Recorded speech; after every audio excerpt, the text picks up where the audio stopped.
Hi friends, welcome back to my channel. ఈరోజు మనం fish curry సింప్లీగా టేస్టీగా ఎలా చేసుకోవాలో చెప్తా. వీడియో స్కిప్ చేయకుండా చూడండి, అప్పుడే మీకు అర్థమవుతుంది.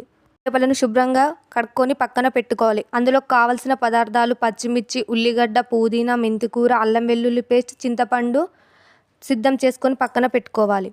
పోసి పక్కన పెట్టుకోవాలి. స్టవ్ వెలిగించి కడాయి పెట్టుకోవాలి. అది వేడయ్యాక అందులో కొద్దిగా నూనె పోయాలి. ఫిష్ కర్రీలో కొంచెం నూనె ఎక్కువనే పడుతుంది. కట్ చేసుకొని పెట్టుకున్న పచ్చిమిర్చి, ఉల్లిగడ్డ, పుదీనా, మెంతికూర వేయాలి. మెంతికూరను కొద్దిసేపు ఆయిల్లోనే ఉడికించాలి, లేదంటే చేదు వస్తుంది.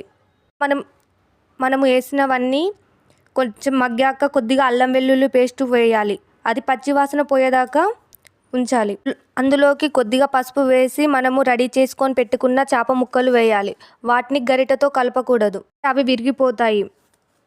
ముక్కలు కొద్దిసేపు ఉడికించాలి. ఉడికించాక మనము అందులోకి తగినంత కారం, తగినంత ఉప్పు వేసి కొద్దిసేపు మూత పెట్టి ఉంచాలి.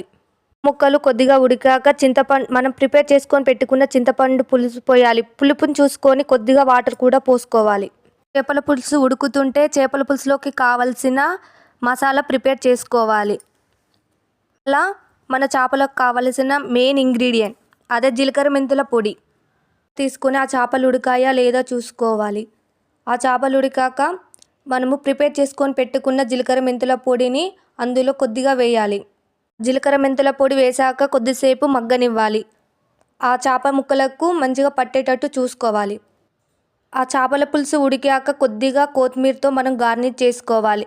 ఇప్పుడు మనకు కావలసిన చేపల పులుసు ఉడికింది. చేపల కూర ఎలా వచ్చిందో. ఈ చేపల కూర అన్నంలోకి బాగా ఉంటుంది. మీరు కూడా ఇలా ట్రై చేయండి. ట్రై చేసి కామెంట్ చేయండి, ఎలా ఉందో చెప్పండి. కూరను వండిన వెంటనే కాకుండా మరుసటి రోజు తింటే చాలా బాగుంటుంది. ఈ వీడియో కనుక చూస్తే లైక్ చేసి సబ్స్క్రైబ్ చేయండి.